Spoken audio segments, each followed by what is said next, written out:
Saludos, nuestros televidentes. Espero que te encuentres bien. What is Premeditatio Malorum? This is a Latin phrase that means, the premeditation of evils. It is a technique used in Stoic philosophy to prepare oneself for potential adversities or challenges in life. The idea is to mentally rehearse and visualize the worst-case scenarios that could happen to you, so that you are better equipped to handle them if they do occur. By anticipating and accepting potential setbacks, one can develop greater resilience, equanimity, and peace of mind. In other words, the premeditation of evils is a way to turn potential obstacles into opportunities for growth and self-improvement. Can Premeditatio Malorum be toxic? While Premeditatio Malorum can be a helpful technique for developing resilience and equanimity, it is important to use it in a healthy and balanced way. If used excessively or in a way that is overly negative or pessimistic, it can become toxic and harmful to one's mental health and well-being. For example, if someone is constantly dwelling on worst-case scenarios and imagining the worst possible outcomes, it can lead to anxiety, depression, and a sense of hopelessness. This can also lead to a self-fulfilling prophecy, where the person's negative thoughts and beliefs about themselves and their situation can become a reality. Therefore, it is important to approach Premeditatio Malorum with a sense of balance and perspective. It should be used as a tool for preparing oneself for potential challenges, but not to the point where it becomes obsessive or detrimental to one's mental health. It's also important to balance it with a focus on positive outcomes and a sense of optimism and hope for the future.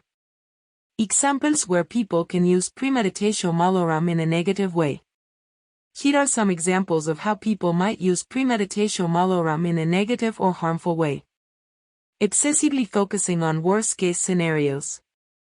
If someone constantly dwells on negative possibilities and always expects the worst, it can create a sense of chronic anxiety and pessimism that makes it difficult for them to function in daily life. Using it to justify avoidance or inaction.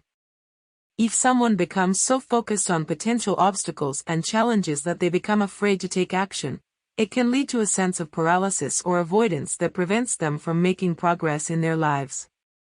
Using it to reinforce negative beliefs or biases.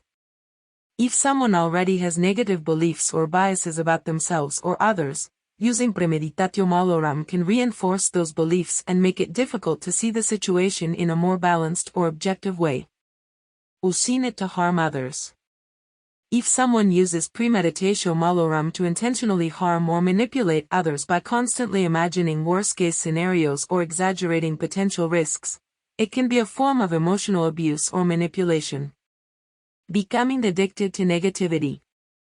If someone becomes so accustomed to focusing on negative possibilities that they can't imagine a positive outcome or experience, it can lead to a sense of addiction to negativity that can be difficult to break.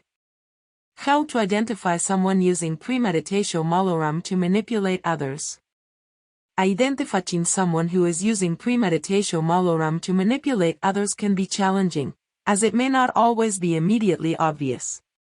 However, there are a few warning signs to look out for.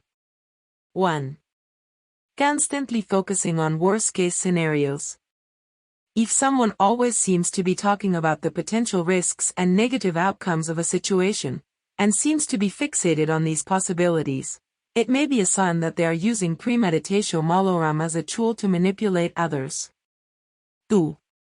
Exaggerating potential risks.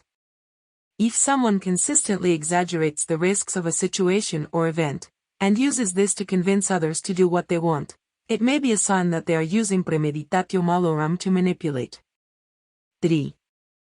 Refusing to consider positive outcomes. If someone consistently ignores or dismisses the potential positive outcomes of a situation, and focuses solely on the negative possibilities, it may be a sign that they are using Premeditatio Malorum to manipulate. 4.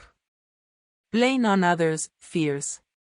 If someone uses fear as a tactic to get others to do what they want, and consistently talks about worst-case scenarios to scare others into compliance, it may be a sign that they are using Premeditatio Malorum to manipulate.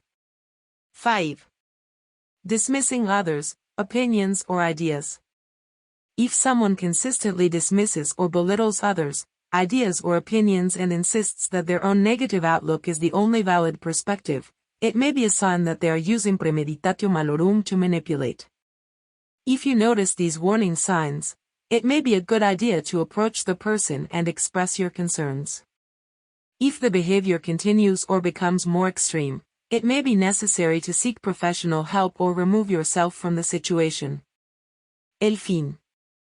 Subscribe and like.